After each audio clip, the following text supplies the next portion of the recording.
Hello and welcome. If you already know who I am, thanks for watching, and if you don't, I'm Nicole, and welcome to my very first ever non-musical YouTube video. If I can figure out how to do it, I'll probably sneak a link in somewhere from my other channel where I do mostly covers, but that's not what I'm here to talk about today. Today we're talking makeup. I am a little obsessed, addicted, enthralled, whatever you want to call it. I like makeup. If you're watching this right now, you probably like makeup too, so no judgments. But I figured no better way to start my channel than with an empties video because it's one of my favorite videos to watch.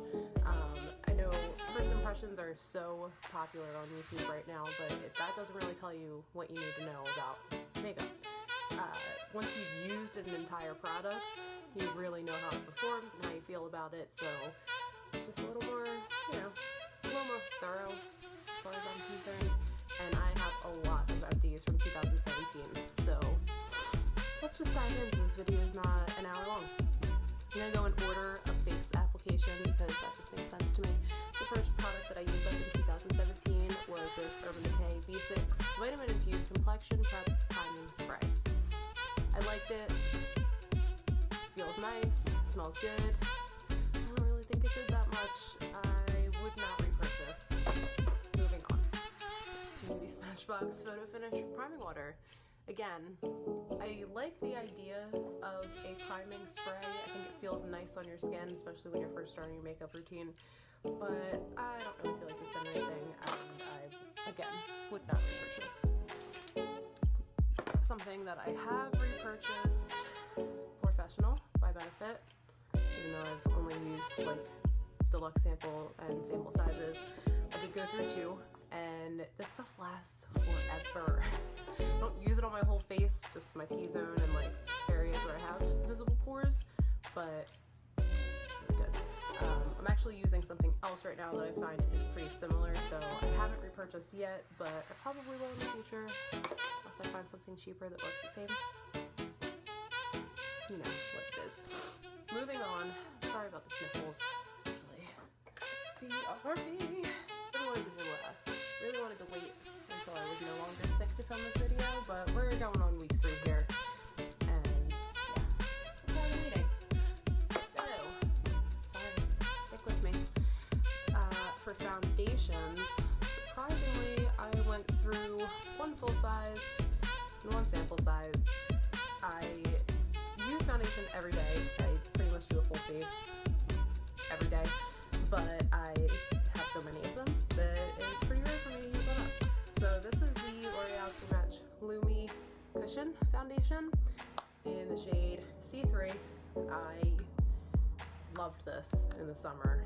Look, it's actually, we'll still call it empty, but there's a little bit of something left in there. But I would just take my beauty blender, dip it in there so quick, and yeah, it just didn't wear down weird in the summer if I knew I was going to be sweating. It was, again, just easy to pop it on and go. Not a ton of coverage, so if that is your priority, I wouldn't recommend this, but yeah, I don't know what else to say. I liked it. And this is the Hourglass Vanish Stick Foundation in the shade Shell. Pretty sure this came in a Sephora Play box, and I have repurchased the full size because I liked it that much. It's better for me in the winter when I don't have to worry about products melting off of my face as they so often do in the summer. So it just works a little bit better for me when my skin's a little bit drier as it is in the winter. But I actually used it today, and kind of reminded me of how much I love this foundation. So I'm glad that I repurchased it, and if I ever manage to use up the full size, I'll probably repurchase that too. So the next product I'm going to talk about is a color corrector. This is the It Cosmetics Bye Bye Redness. This stuff is crazy expensive. I am pretty sure it was like $40 for the tiniest little container, but a little bit does go a really long way. I'm pretty sure since I've used this up, they've come out with different shades, but when I purchased this, it only came in one shade, which was pretty dark for me. So I didn't love this, but I mean, maybe if I tried it again in a lighter shade, it would work a little bit better. It did cover my redness, it just was too dark for my skin tone. I mostly only used it all up because of how much it costs and I felt bad throwing it away. So next, we're gonna go with a little under eye stuff. This is the Smashbox Photo Finish Hydrating Under Eye Primer. I don't really have anything to say about this. I used it up in the beginning of the year and I'm pretty sure that I had purchased it quite a while before that. It was okay. I didn't really feel like it did much of anything for me. If you're using an under eye cream, cats. Cats. If you're using an under eye cream, I don't really see the purpose of using also a under eye primer. Sushi? No. No sushi. Stop it. Mind your business. Moving on. Tart Shape Tape. Everybody knows what it is, what it does. I love it. You probably love it. Everybody loves it. Come on. It's Shape Tape.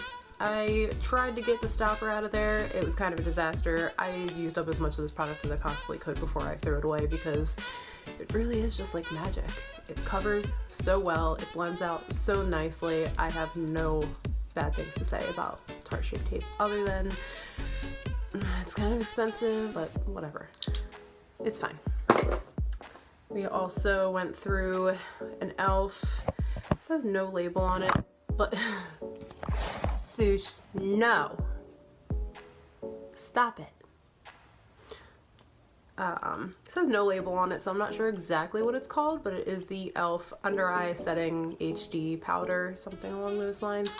I like this a lot, and I actually have repurchased it. I just haven't opened it yet because I'm going through a sample of the Laura Mercier Under Eye, maybe it's not called that, Secret Brightening Powder, something like that, and I find them pretty similar. I mean, I don't really see much of a difference, and this one's like $5 and that one for full size is probably like 40 because Laura Mercier.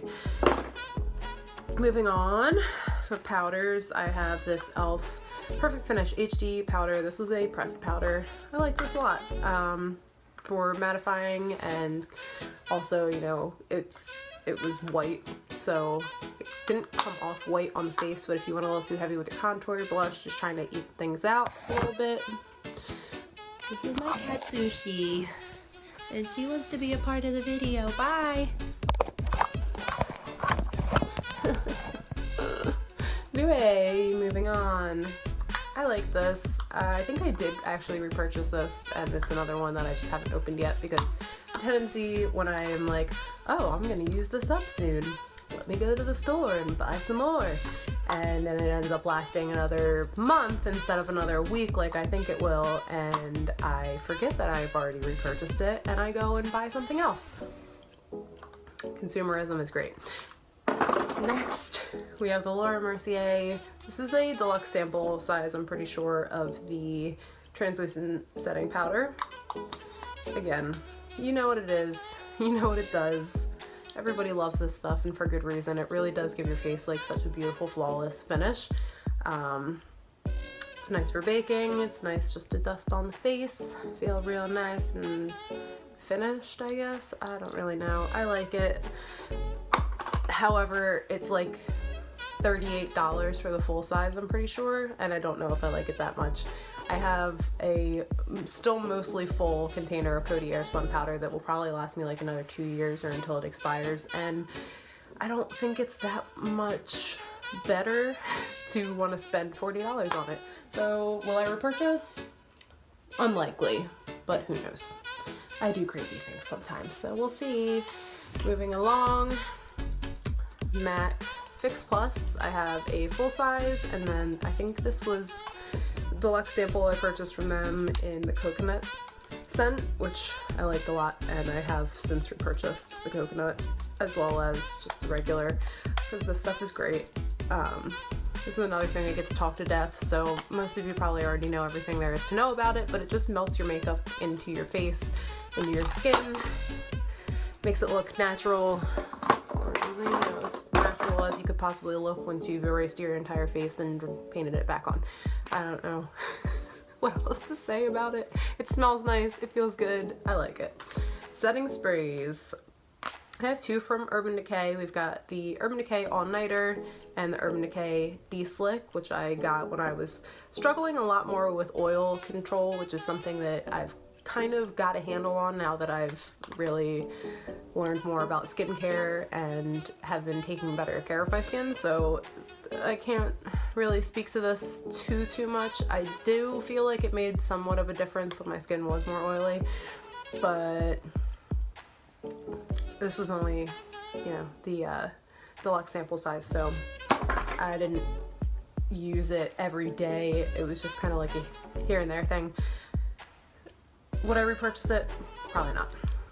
The all-nighter, this stuff is great, but I just think there's so many drugstore setting sprays out there. I just can't justify it, you know. Other things to spend our money on aren't there. This is a tiny little bottle of Gerard Cosmetics Slay All Day in the cucumber scent. Again, I like this. It was crazy expensive. I'm pretty sure when I ordered it, it was like $16 or something, and I was expecting it to be like this big. And when it came and it was like this big, I was like, why? It was okay. I would not repurchase, would not recommend to a friend. It just wasn't anything special for how much it cost. Sorry, Gerard Cosmetics. This is another thing that I hear get raved about on YouTube all the time. So when I saw that they had this little like sample size of it, I was like, yes, because it's so crazy expensive. Everything from Tatcha is crazy expensive, but you know, it's like a luxury skincare brand, so what else do you expect? This is their Luminous Dewy Skin Mist, and any kind of sprays I think feel really nice on your skin as it's going on.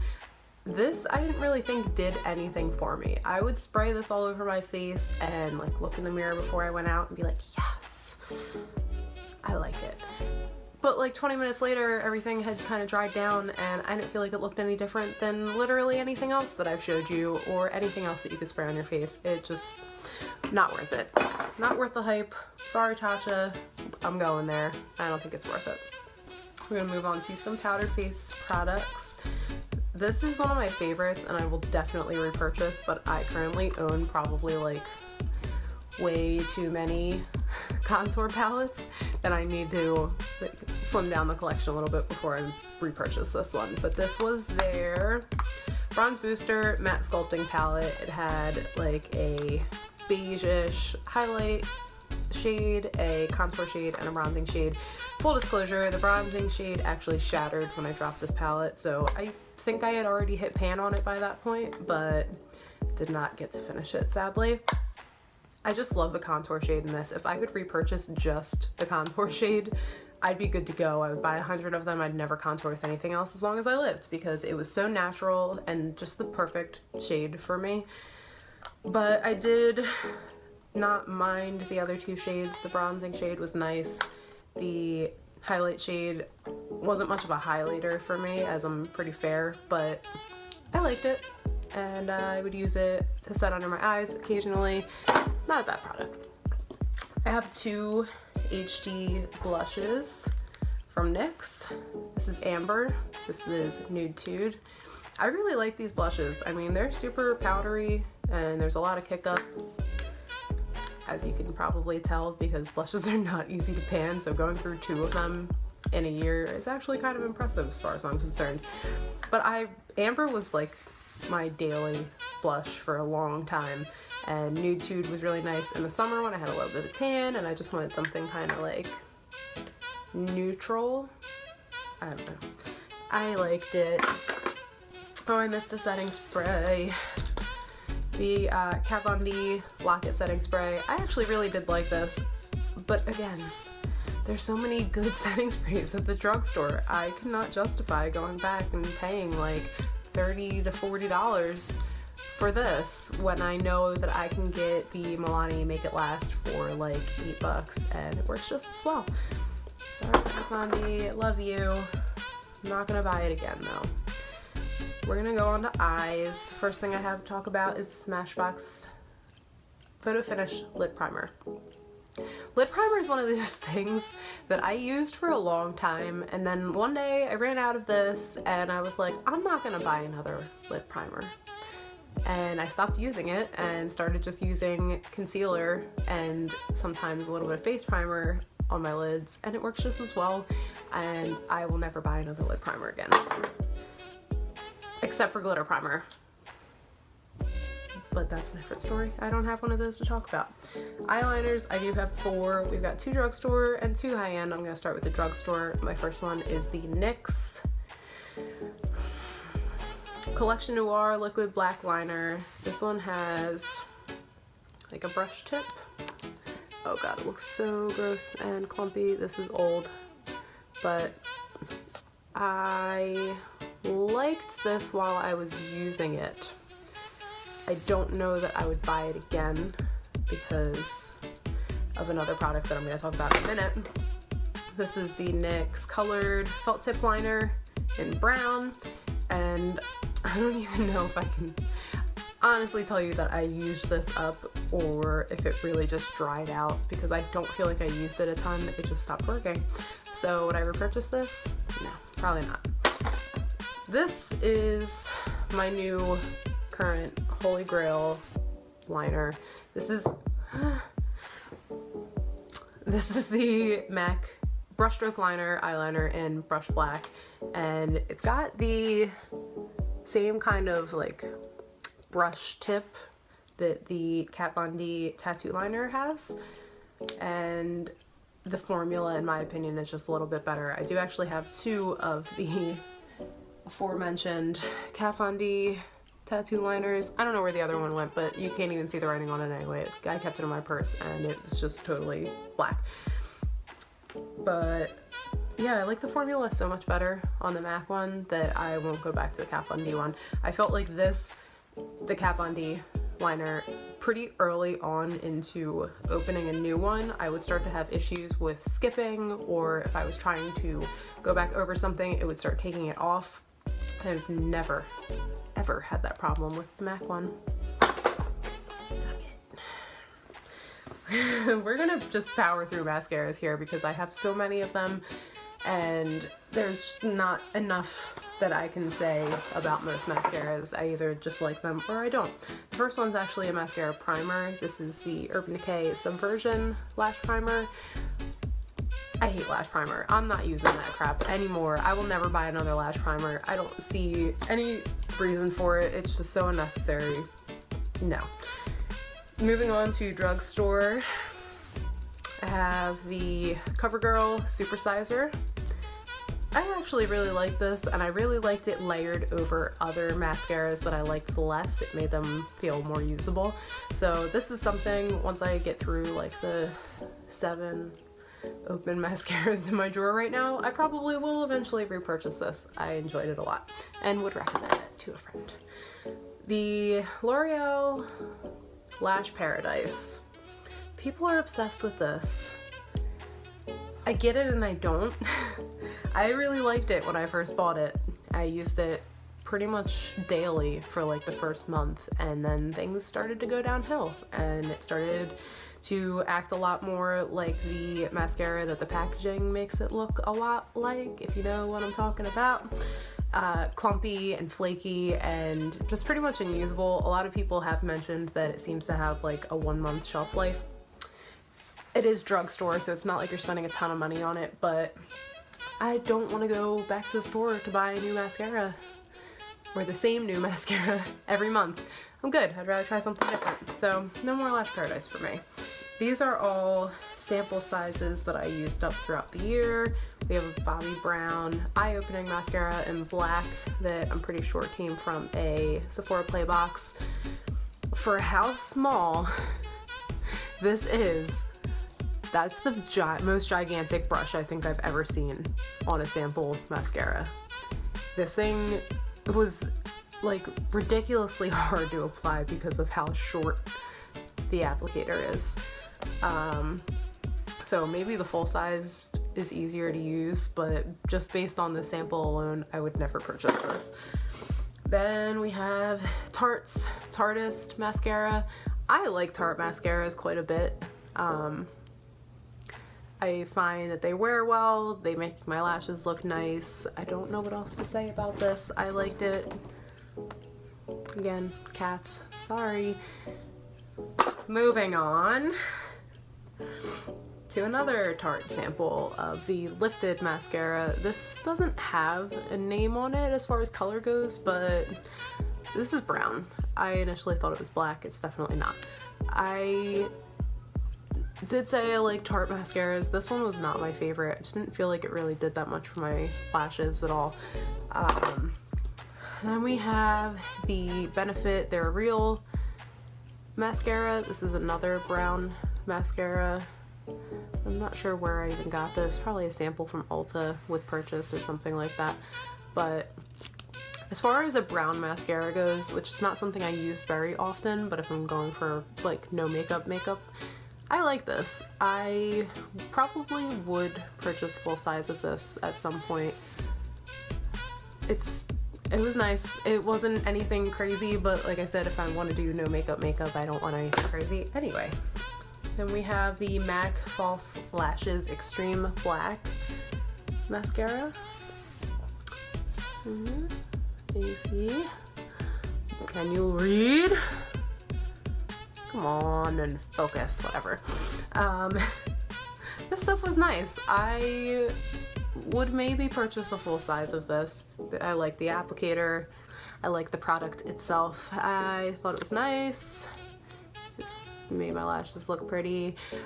I promise you that for next year I will do empties maybe quarterly. We're not doing this yearly crap anymore because it's too hard for me to remember what I thought of something that I used up like 6 months ago. I have a general idea of what I liked versus disliked, but detail wise I'm like, I don't know. Like this Tarte, this is sample size and everything's like totally worn off of it, but it's the Lights Camera Lashes mascara, which I had this sample that I liked, so I bought the full size. And like I said, I used up this full size so long ago that I don't really remember why I didn't repurchase it. I really liked this stuff as far as I can remember, and I probably was just like, well, you know, I have enough stuff at home, I'm not gonna buy more stuff I don't need. Like, I don't do that all the time anyway. This one I did use up fairly recently. This is the Tarte Man-Eater mascara, and I like this a lot. The applicator is kind of strange. Like the little bristles on there, I don't know if you can see that at all, but they're super like short. But I did think that this went on my lashes really nicely. This was actually the one that I was putting on underneath of the supersizer and using those as like my daily mascara, and I really liked them. And then last but not least, as far as mascaras are concerned, we have the Clinique Lower Lash Mascara. Oh, you guys are gonna get a lot of cats on my channel, so if you don't like cats, I'll show you the door. This is just like the cutest. Look at that tiny little spoolie. It's just adorable. But this, I, for the longest time, never even used anything on my lower lashes because I just hated the way that it looked, because everything was so clumpy and like crazy. Just really too much for me personally. I feel like that kind of drags my face down, but this stuff is nice. It gives you a little bit of definition, without being too much.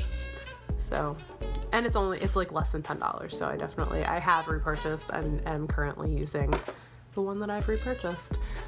We're gonna dive into brows because I got some brow products for you today. I went through 2 of the NYX micro brow pencils in the shade Taupe, as well as 2 of the Anastasia Beverly Hills brow wizzes in Taupe. I'm pretty sure I went like through a brow wiz, then a micro brow, then I was like, oh, well, I like the brow wiz better, so I bought that, and then I was like, well, it's not that big of a difference, and bought the micro brow, and now I'm back on the brow wiz. I just can't decide which one I like better. For some reason, when I'm using them, I'm always like, oh, well, the next one, was just as good. And then when I'm using the next one, I'm like, well, maybe the other one was better. They're pretty much the same thing. I mean, you've got a spoolie on one end and this tiny little brow pencil on the other end. I feel like maybe the taupe shade for the next ones pulls a little tiny bit warmer, and that's probably why I like the ABH ones better, because the color is just a little more accurate for my eyebrows themselves. And then I did go through one brow definer, which is again pretty similar of a product, except for the actual pencil itself is more of like a triangle shape kind of than the very fine tip on the brow is, which I prefer. I've got a couple of, well, 2 brow gels. This was the L'Oreal Brow Plumper, I believe it's called. The label is pretty worn off here, but it was just a clear, yep, transparent brow gel. Again, pretty small little spoolie on there, but I like this. I repurchased this in brown, but have yet to open it, so follow up on that eventually. This was the e.l.f. One end is supposed to be for eyelashes, one's supposed to be for eyebrows, of like a clear gel. Don't you do it, see? I think this stuff worked great, but I will never buy it again because look how disgusting these look. I mean, I used both of them for my brows, and I think from putting product in my brows first before I used the gel, it just got all of the brow product all up in there, and it just looks so gross. So I know that's pretty shallow, but I will not use that again. Last thing I'm going to talk about is the e.l.f. makeup remover pen, which I've seen other people talk about. I've seen some people rave about it, and I do think it works really well if you like mess up your wing, you need to touch something up a little bit. It's good for that. However, that being said, Hard Candy makes a very similar product that's in a much more usable packaging for me. It's pretty much like a liquid liner. I mean, it's got a much skinnier tip on it, so that's just more usable in my opinion. I went through so much skincare this year. I'm not gonna get into it because we would be here for literally the rest of our lives probably. I'm just gonna go over a couple favorites that I have. The Simple Hydrating Cleansing Oil is something that I use every day. It just is so nice to my skin. I don't know enough about skincare to be giving out unqualified advice. So do your own research. Maybe you'll like the same stuff I like, but what do I know?